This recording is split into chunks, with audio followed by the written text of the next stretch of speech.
Hi guys! Magandang gabi! Welcome back po dito sa Gandara sa your channel for showbiz update. Andito na naman nga po akong muli, nagbabalik. Ang nagmamaganda ninyo kachismosang Kimpaw, wala na pong iba si Gandara upang magatid sa inyo ng latest update and fresh happenings patungkol kina Kim Chiu and Paulo Avellino. And para nga sa gabing ito, yan, ang tatalakayin nga natin at pag-uusapan, syempre may kinalaman pa sa pag-uusap nila Kim Chiu and Paulo. Yes po, ayan, finally, meron na po tayong aasahan, pakikinggan, aabangan, isa sa pinaka talaga naman pong iniantay nating lahat pag-u-official nila Kim and Paolo. O, di ba? Sino dito ang super duper naiinip na at gusto nang hilahin ang araw nang madinig ito. Pero bago po ang lahat, guys, sa mga hindi pa nakaka-subscribe sa ating channel, pakiclick lang po muna tayo ng ating subscribe button at notification bell kung kayo po'y isa sa mga nag-nais na makapaghanap ng update araw-araw tungkol sa Kimpaw, mga gusto pong makibalita. Ayan, dahil basta po mga balita na may kinalaman kina Kim Chiu and Paulo Avellino, sagot na po natin yan. No, ha? O siya, ito na nga pag-usapan natin. Alam niyo ba may nasagap tayong chismis patungkol kina Kim and Paulo. We all know naman pagdating po dyan sa ano na yan, announcement. May, talagang ang Kimpaw pinapatunayan na ano talaga. Totoo yung kutob natin. Yung, alam mo yon ang talas talaga ng instinct ng mga Kimpaw. So, lahat talaga pinag-uusapan nila Kim and Paul before anything else. So, sa pag-amin na to, meron na naman pong napatunayan ang mga Kimpaw fans. Yun nga po ay ang pagbibigay po ng kapangyarihan ni Paulo Avellino kay Kim Chiu to control everything. So, ayun, totoo nga na sinusunod at sumusunod lang si Paulo sa gusto pong mangyari ni Kim Chiu. Kapag ganyang speaking of abinan, kailang announcement, ganyan, hindi ba? Pinag-uusapan nga natin na nagtitinginan muna sila Kim and Paula, nag-aantay ng hudyat ng isa't isa. Lalo na po si Paula Avellino, lagi nakatingin kay Kim Chiu. Pag tinanong, tingin muna kay Kim, saka po siya sasagot. Parang kapag wala siya nakitang signal kay Kim Chiu, hindi rin po siya magsasalita. So, and eto, meron pong kumakalat na video ng Kimpaw na kung saan meron po tayong dapat nabangan sa June 18. Napag-usapan na nga po ng Kimpaw.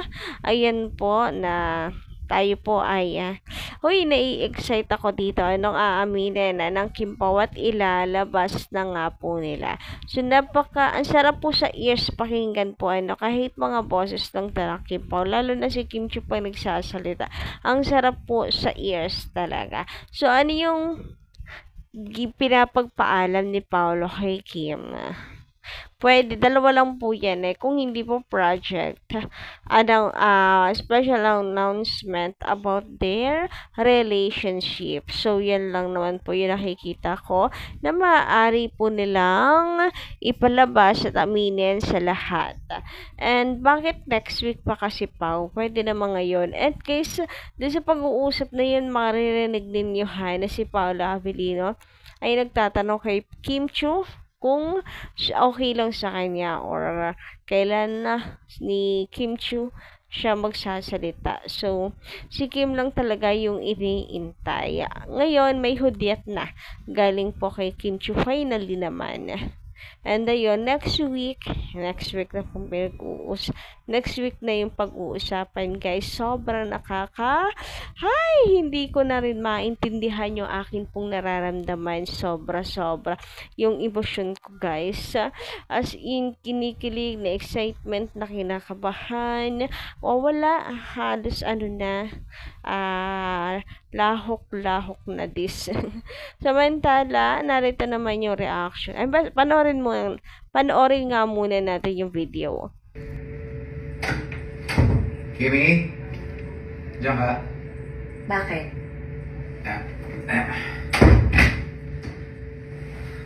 Ano na, Kimi? Kailan mo gustong ilabas? Ha? Ako na bahala? Sandali lang. Hindi kasi, ano na ba ngayon? June 11. Next week. Gusto mo? Sige, sabihin na natin. Ano? Kailan? Wednesday? Tuesday? Wednesday? Sige. So Wednesday. Okay. So Wednesday, deal? Sige. Game. So, ayan na nga po sabi dito naman ni Madam Ding Ramilian. Ayan, Sir Ding. Maganda rin gabi sa inyo, sir pala. So, ayan, magbasa muna tayo ng comment ng ating mga taga-subaybay. Sabi niya, lagi ang sinusuot ni Kim ang kwintas na yan, naki ang pendant. So, mayroon din palang nakapansin yan. Kasi parang sa lahat naman ata ng kwintas ni Kim Chiu, parang eto lamang key na pendant yung paborito at inuulit-ulit ni Kim Chiu na suotin. Before naman kasi talagang binabagay niya lang sa OOTD yung pagsusuot po ng kwintas. Suotin man niya mga 2 beses, then another kwintas ulit. Pero dito kay key pendant, sabihin, ano po ha, paulit-ulit na parang paborito nga ni Kim Chiu. And yun nga, mukhang may meaning ito. So, means, ayun, para naman kay Madam Vivian Karaig, ang ibig sabihin nito ay nakalak na raw po ang puso ni Kim para kay Paolo. Grabe naman nga yan, namumula-mula.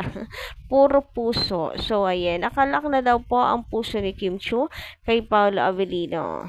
So, nakalak na rin ang puso niya para kay Paolo Avellino, vice versa. Kaya ganyan. Ang sweet. Alam mo niya, nakakatuwa lang din. Ang lawak po ng isip ng mga Kim Pao fans sa mga ganitong bagay.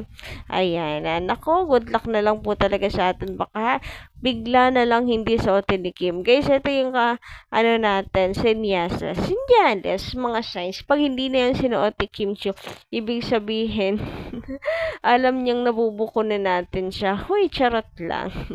Ika naman ni Kim, hay, wala na.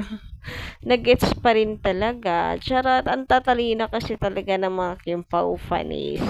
Samantala, sabi naman dito na Madam Mary Ann Evian, na maganda rin gabi, Madam Mary Ann. Yes, yan na ata ang susi. Kung bakit ayaw ni Paolo at ayaw niya na makatrabaho. Kung ayaw na ni Paolo na makatrabaho si Kim, hindi naman niya magdidesisyon na pumirma. Siyempre, may kasama yan, or kasama niya din sa decision yon na si Kim. Diba? Kaya nga, ang tema, kaya nga team panatag na. Hindi na mabubuwag ang Kim Pao. Sure yun na baka nga nag-DM lang siya kay MJ.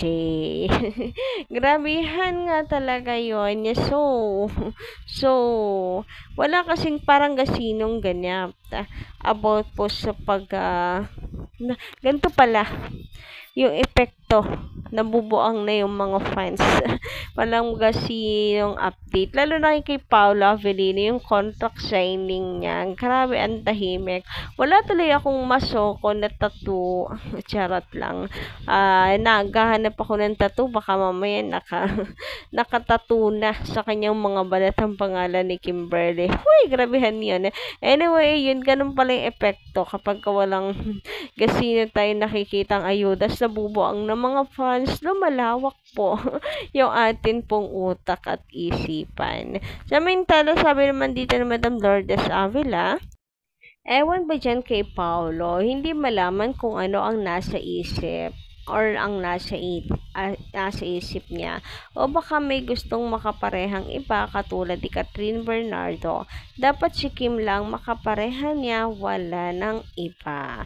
So, andito na naman nga po tayo sa pananakal kay Paula Avellino, pero gets naman natin yan kung bakit. But anyway, bago pa po kung saan mapunta ang ating pinag-uusapan, hanggang dito na lang po muna ang ating update. Thank you so much guys sa inyong pakikinig. Pa-comment na lang po dyan sa baba kung may mga reaction kayo sa naging balita natin. Ayun lang, dito lang po muna. Kita-kits sa susunod kong chika. Salamat!